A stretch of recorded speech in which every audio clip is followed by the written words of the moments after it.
사도행전 마지막 장인데요. 사도행전에 중요한 테마가 있습니다. 그것이 무엇이냐면은 성령께서 보여주시는 하나님의 나라입니다. 바울이 보여준 하나님의 나라가 아니라요. 그리고 사도 베드로가 보여준 하나님의 나라 그뿐만 아니라 성령께서 보여주시는 하나님의 나라입니다. 성령께서 보여주시는 하나님의 나라입니다.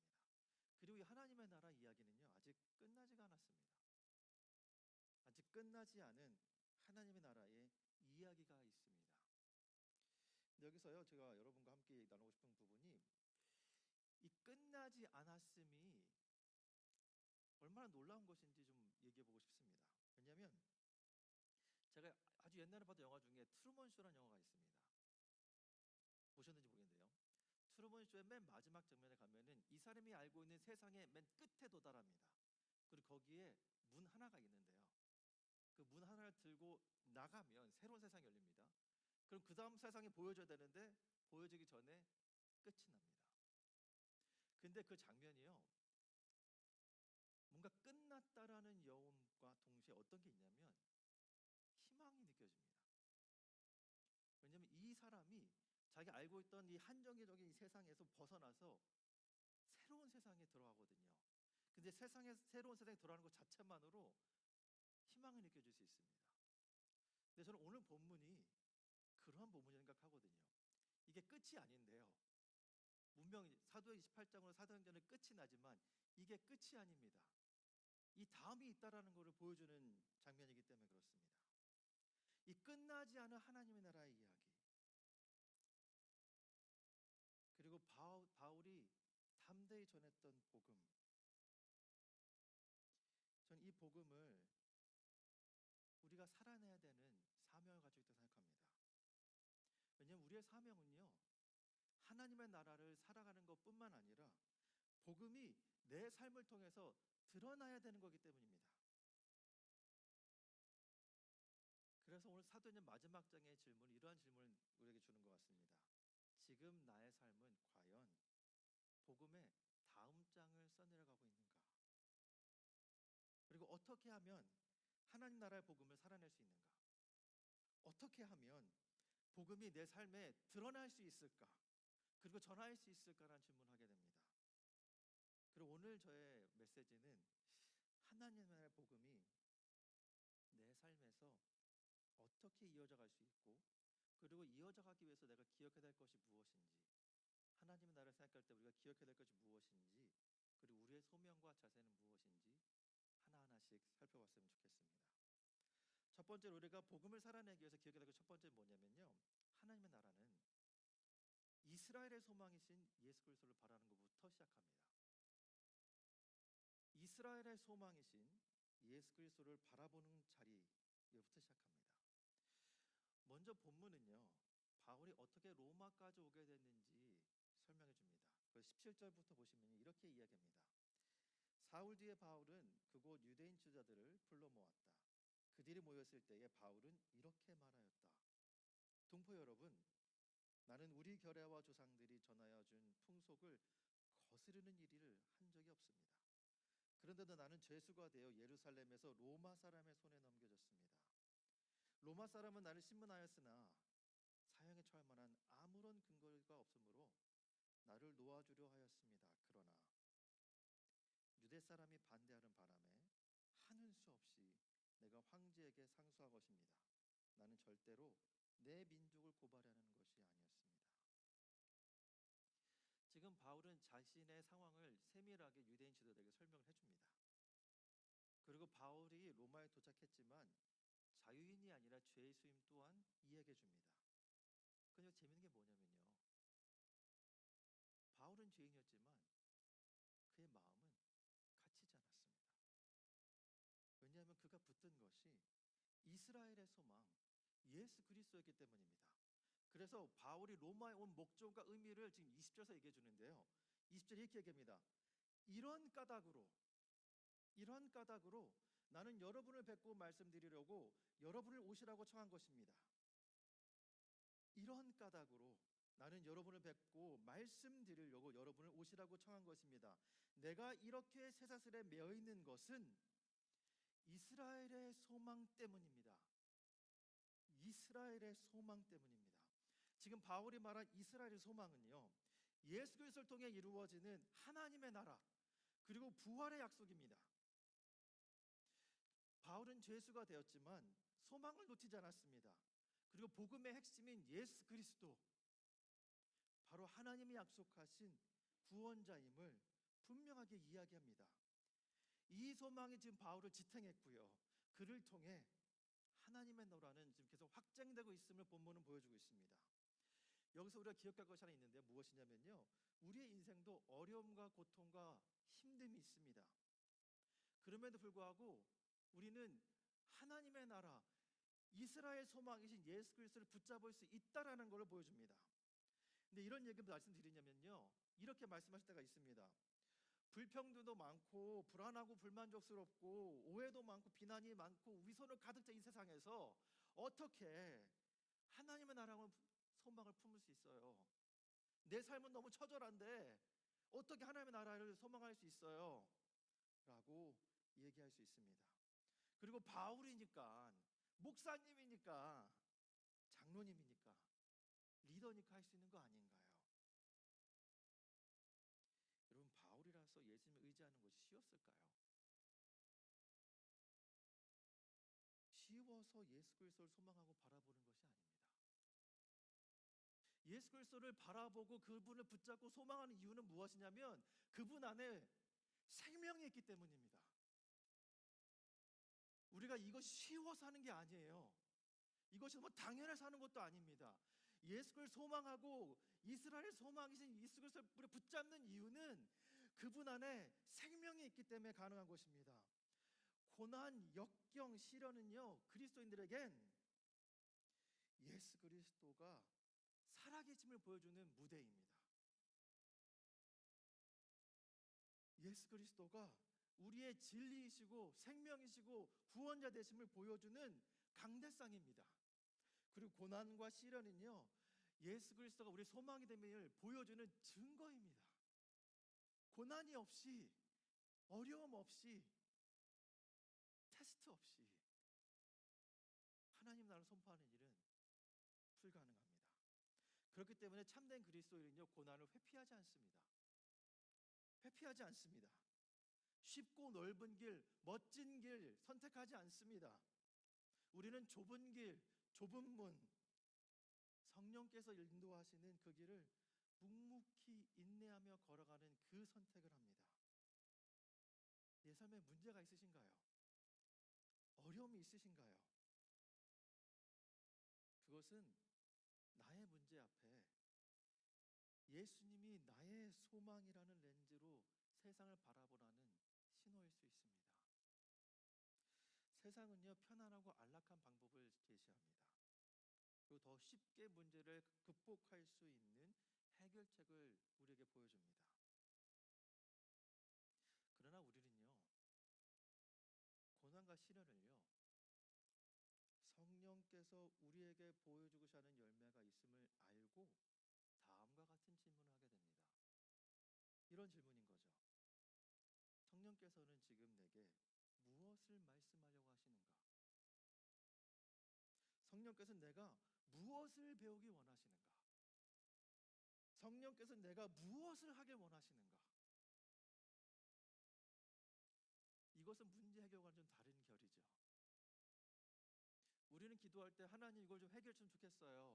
하나님 이거 어떻게 하면 내가 이거 할 수 있을까요? 라고 기도할 때가 훨씬 더 많은 것 같습니다. 그리고 이렇게 얘기하기도 합니다. 하나님 제발 이 좀 어려운 거를 좀 빨리 지나가게 해주세요. 그러나 시간은 차야 합니다. 오히려 성령께서는 고난을 허락하십니다. 그리고 고난 허락하신 이유는 성령께서는 이 고난을 통해 우리에게 맺고자 하시는 열매가 있다는 겁니다. Love, joy, peace, patience, kindness, goodness, faithfulness, gentleness, self-control. 사랑과 희락과 기쁨, 평강, 인내, 친절, 선함과 신실함과 자기 절제 열매를 고난을 통해서 맺기를 원하신다는 겁니다. 이런 성령 열매는요, 고난이 없이 시험 때 오르는 경험 없이 저절로 생기지 않습니다. 우리가 예수 그리스도를 내 마음에 모시고 바라보고 그분이 우리의 소망됨을 고백한다는 것은요, 이런 고난을 회피하지 않고 성령의 인도하심을 따른다라는 것입니다. 하나님의 나라를 세운다는 건요, 이런 고난 가운데 이러한 질문을 하면서 나의 삶과 나의 믿음을 온전히 만들어가는 과정인 것입니다. 그래서 성령이 열매를 맺게 하실 때까지 인내하는 겁니다. 그래서 성령께서는요, 언제나 그 끝엔 열매를 맺게 하신다는 걸 우리는 기억해야 됩니다. 그리고 그 열매는요, 제가 말씀드린 두 번째 포인트가 되게 중요하게 연결되어 있는데, 이 열매가 어디서 맺히냐면요, 이 두 번째 포인트인데, 하나님의 나라는요, 내가 속한 모든 곳, 일상에서 세워진다는 겁니다. 열매가요, 저 멋지고 정말 저 푸른 초원에 서 있는 그 집 같은 데서 세우는 게 아니라 내가 속해 있는 모든 것, 나의 일상에서 세워진다는 겁니다. 오늘 17절과 23절 3절에 보면 이렇게 얘기합니다. 사흘 뒤에 바울은 그곳의 유대인 지도자를 불러 모았다. 바울이 가지 못하니까 불러 모읍니다. 이 3절에 보니까요, 아침부터 저녁까지 그의 숙소에서 더 많은 사람들이 와서 바울이 복음을 전하게끔 합니다. 또 30절에 보니까요, 바울은 자기가 오신 셋집에서 꼭 2회 동안 지내면서 자기를 찾아오는 모든 사람을 맞아들였다라고 기록합니다. 바울은 지금 자신이 자유롭게 회당이나 또 다양한 장소로 다닐 수 없는 상황이었습니다. 자기 숙소에서 감금된 상태에서 사람들을 초대해 복음을 전합니다. 그리고 하나님의 나라를 이야기합니다. 여러분, 복음의 심장은요, 지금 화려하고 멋졌던 로마의 중심이었던 콜로세움이 아니라 복음의 심장은 이름 모를 작은 숙소에서 지금 뛰고 있는 겁니다. 화려하고 멋진 콜로세움이 아니라 이름 모를 작은 숙소에서 감금 상태에 있던 바울의 이 사람의 삶 가운데 복음의 심장을 지금 뛰고 있는 겁니다. 바울은 이동도 할 수 없고 회당도 갈 수 없었지만 그의 집이 교회가 되고 그의 식탁이 복음의 강단이 된 겁니다. 여러분, 교회는요, 화려한 조건이 아니라 내가 처한 자리, 열린 마음과 열린 집과 열린 문과 환대와 수용, 나눔에서 싹틀 수 있음을 좀 보여주는 겁니다. 우리 교회 화려하지 않을 수 있습니다. 괜찮습니다. 그리고 내 삶이요, 뭐가 보여줄 게 없을 수도 있습니다. 괜찮습니다. 왜냐하면요, 교회는 건물이 아니라 환대가 있는 사람들, 예수 그리스도의 은혜의 환대를 경험한 사람들, 성도의 교제가 있는 공동체에서 자라날 수 있기 때문입니다. 내가 가진 것은 작지만 하나님이 함께하면 충분합니다라는 고백하는 사람들에게 주시는 선물입니다. 하나님의 나라는요, 그렇기 때문에 내 가정, 내 일터, 심지어 내가 가는 커피숍에서도 일어날 수 있습니다.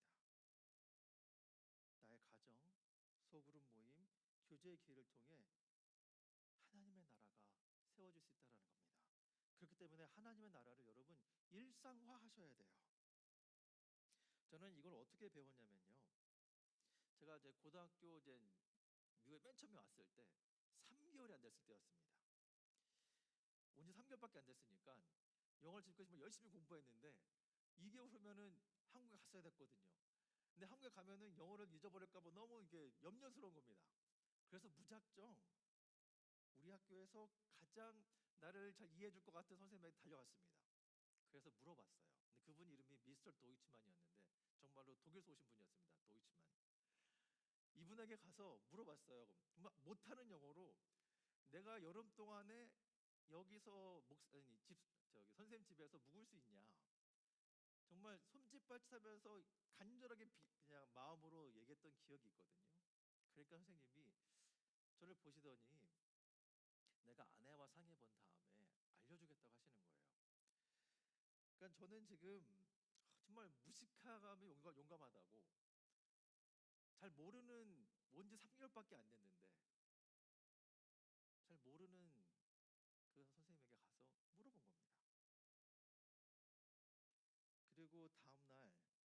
저는 조마조마한 마음으로 그 죄송한 마음으로 그냥 기다리고 있는 상황에서 선생님이 오신 겁니다. 저에게 오셔서 여름에 있어도 좋다. 우리 집에서 묵어라. 근데 이 여름이요. 정말 저도 한국에 이제 들어가지 않고 이분과 같이 여름 보냈었는데 저희 인생의 전환점 같은 시간이었습니다. 왜냐하면 이분의 일상이 환대와 수영이었습니다. 그리고 이해와 배움으로 채워져 있던 겁니다. 제가 이분을 통해서 요리하는 걸 배웠어요. 수프를 만들고 빵을 만들고 베이킹 하신 분이었습니다. 맛있는 음식을 가족을 하고 청소를 하고 그리고 자녀들과 대하는 모습 보면은 너무 다른 거예요. 그리고 정말 신기한 프루펀치를 만드셨습니다. 별의별 게 다 들어가는데 맛있어요.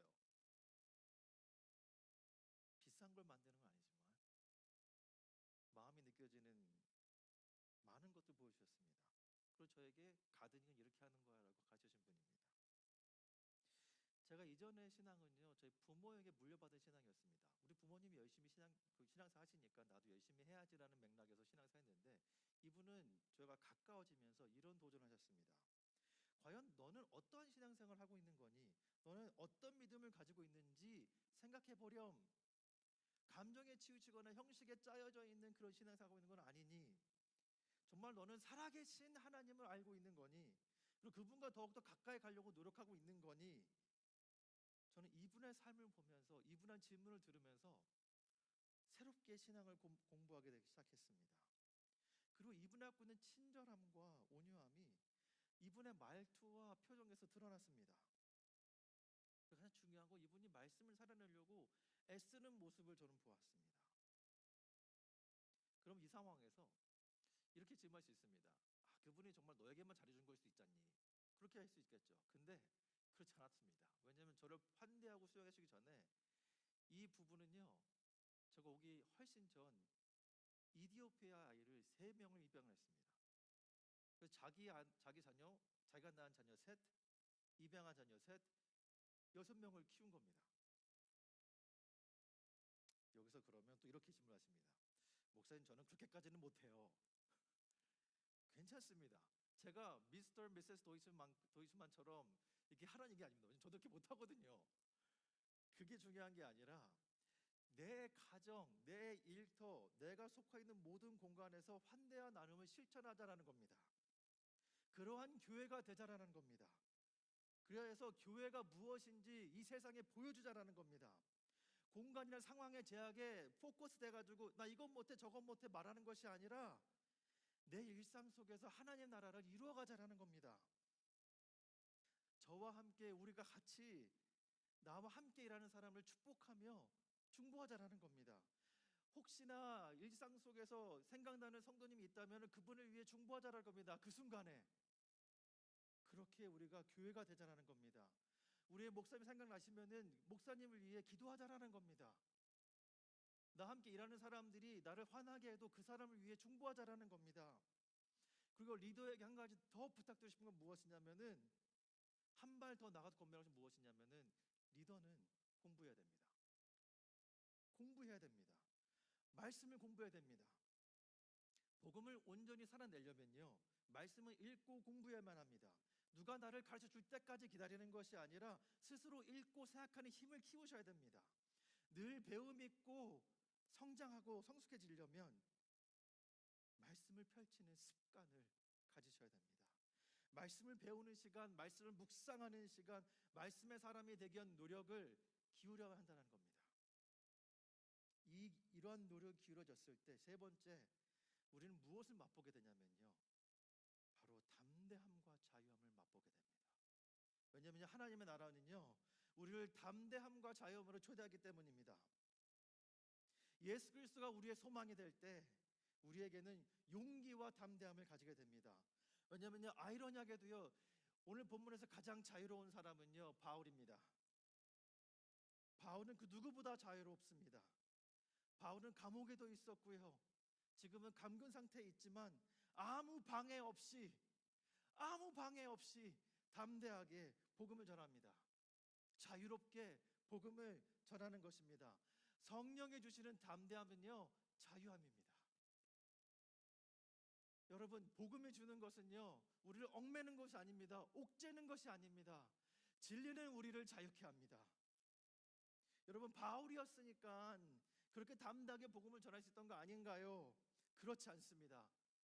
바울의 담담은요, 인간적인 것이 아니었습니다. 인간적인 성격이나 의지나 학력이나 자격이 아닙니다.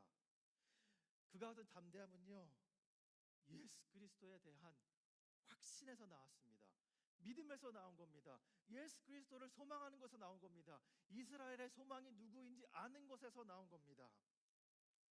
하나님 나라의 담대함은요, 상황이 아니라 신뢰의 관계에서 나오는 겁니다. 하나님 나라의 담대함은 특정한 상황이 됐으니까, 이러한 예배를 드렸으니까, 이러한 기도 시간이 있었으니까, 이러한 찬양이 있으니까 들어갈 수 있는 게 아니라요, 하나님과의 나의 관계 속에서 예수 그리스도가 나를 이어주시고 예수 그리스도의 긍휼과 보혈의 피로 내가 깨끗함을 입고 자유함을 입었다는 이 믿음에서 시작하는 겁니다. 그리고 이 믿음은요, 아버지와 내가 화목하게 됐다는 것을 성령께서 우리에게 가르쳐 주십니다. 그래서 복음은요, 두려움을 사랑으로 바꿉니다. 실패를요, 소망으로 변화시킵니다. 그리고 억울함 속에서도요,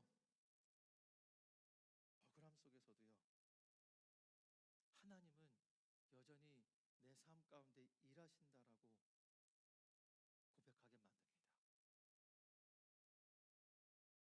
두려움에서 사랑으로, 실패에서 소망으로, 어둠 속에서도 주님의 임재를 경험하는 일, 얼마나 자유로운 일입니까? 이 자유를 우리가 가진 겁니다. 그리고 바울은 이것을요, 내 안에 사는 그리스도라고 불렀습니다. 그래서 갈라디아서 2장 20절 이렇게 이야기합니다. 나는 그리스도와 함께 십자가에 못 박혔습니다. 이제 살고 있는 것은 내가 아닙니다. 그리스도께서 내 안에 살고 계십니다. 내가 지금 육신 안에 살고 있는 삶은 나를 사랑하셔서 나를 위하여 자기 몸을 내어주신 하나님의 아들을 믿는 믿음 안에서 살아가는 것입니다.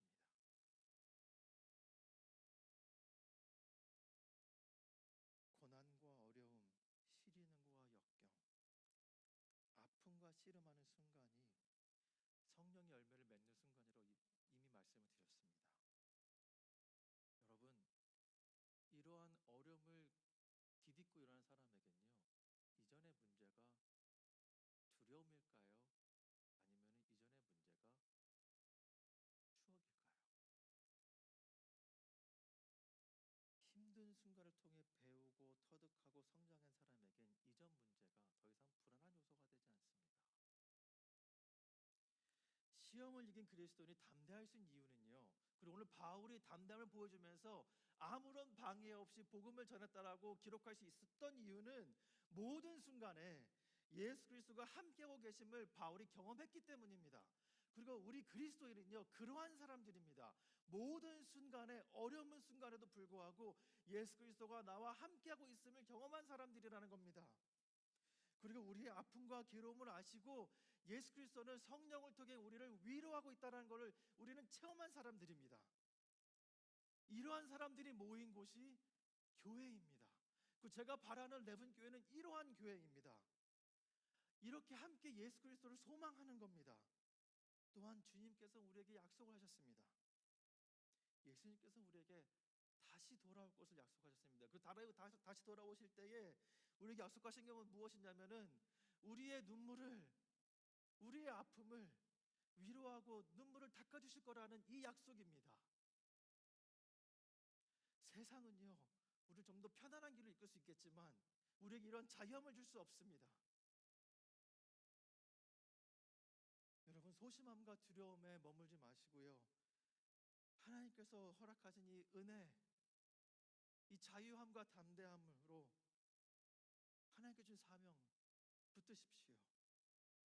교회는 담대하게 세상으로 나아가야만 합니다. 말로만이 아니라 삶으로 살아내야만 합니다. 왜냐하면 우리의 사명은요, 우리의 일상을 신실함으로 채우는 겁니다. 근데 신실함이 나의 신실함이 아니에요. 예수의 신실함으로 채우는 겁니다. 바울은 그렇게 복음을 전한 겁니다. 그리고 그 복음이 우리에게까지 온 겁니다. 그 우리를 통해 다시 이 복음은 세상으로 나아가야만 합니다. 바울은 감옥에 있었지만 복음은 자유로웠습니다. 바울의 몸은 갇혀 있었지만 복음은 자유로웠습니다. 그리고 그 복음은 지금 우리에게 와 있습니다.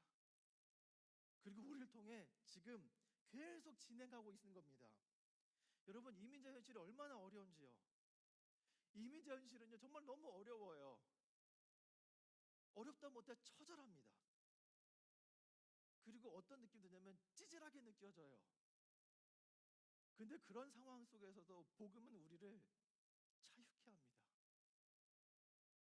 복음은, 예수 그리스도의 은혜는 우리를 새롭게 합니다. 우리의 자리, 우리의 식탁, 우리의 공동체가 우리의 담대함의 자리가 될 수 있습니다.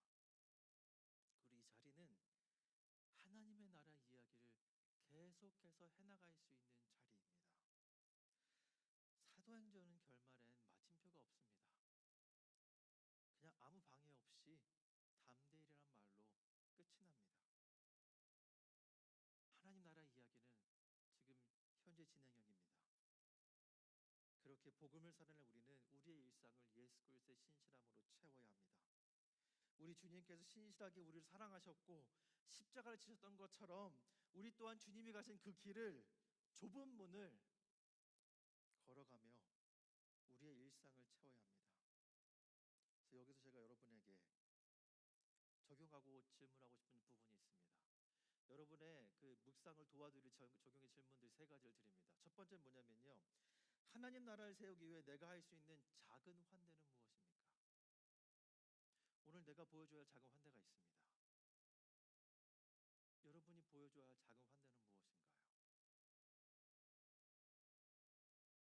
내가 보여줘야 할 작은 환대 무엇인지 고민해 보시기 바랍니다. 그 두 번째, 내 삶의 진짜 소망은 무엇입니까? 솔직하게 나 스스로를 바라보십시오. 돈이 내 소망이 되고 있는 건 아닌지, 자녀가, 내 자식이 소망이 되고 있는 건 아닌지, 내 직업이, 직장이, 내 학력이, 내 재능이 소망이 되고 있는 건 아닌지 고민해 보셔야 됩니다. 그리고 나는 어떤 사명을 품고, 세 번째, 누구의 나라를 세우며 살아가고 있습니까? 여러분, 우리의 사명은요, 나의 지위나 성공, 내 뜻이 중심이 되는 나의 왕국을 세우는 것이 아닙니다.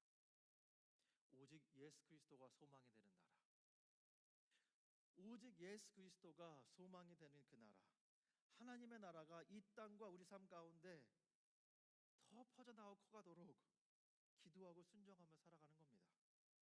바울처럼 내 자리에서, 지금 내가 속해 있는 상황에서 복음이 멈추지 않고 끝까지 진행될 수 있도록 사람을 환대하고 담대히 살아가는 것입니다.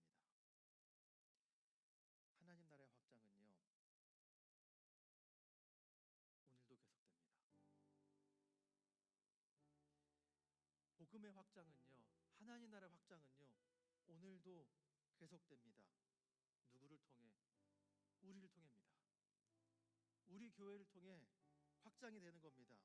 우리의 평범한 자리에서 확장이 되는 겁니다. 우리의 일상에서 계속되는 것을 기억하시기 바랍니다. 이런 예수 그리스도의 소망을 붙드는 우리 한 사람 한 사람이 되고 이러한 교회가 되는 우리 모두가 되길 간절히 소망합니다. 함께 기도하십니다. 주님께서는 우리에게 긍휼을 베푸셨고 은혜를 보여주셨습니다.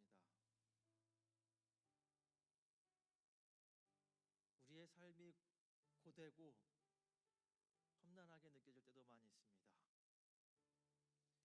그때마다 주님 우리에게 복음을 기억하게 하시고 성령의 인도하심을 받아 주님께서 맺길 원하시는 그 열매들을 맺는 우리가 됐으면 좋겠습니다. 주님의 은혜는 놀랍고 주님의 보혈은 우리를 깨끗게 했으며 주님의 복음은 우리를 자유케 함을 우리는 믿습니다. 우리가 하루하루를 주님의 신실함으로 채워갈 때에 성령님, 우리에게 담대함을 허락해 주시고 담대하게 한 걸 한 걸음을 살아가는 우리에게 주님의 위로를 허락하여 주시고 주님의 긍휼을 허락하여 주시옵소서. 주님, 우리는 연약한 자들입니다. 그래서 오늘도 쓰러질 수 있음을 또한 고백합니다. 내일도 쓰러질 수 있음 또한 고백합니다. 그러나 쓰러질지언정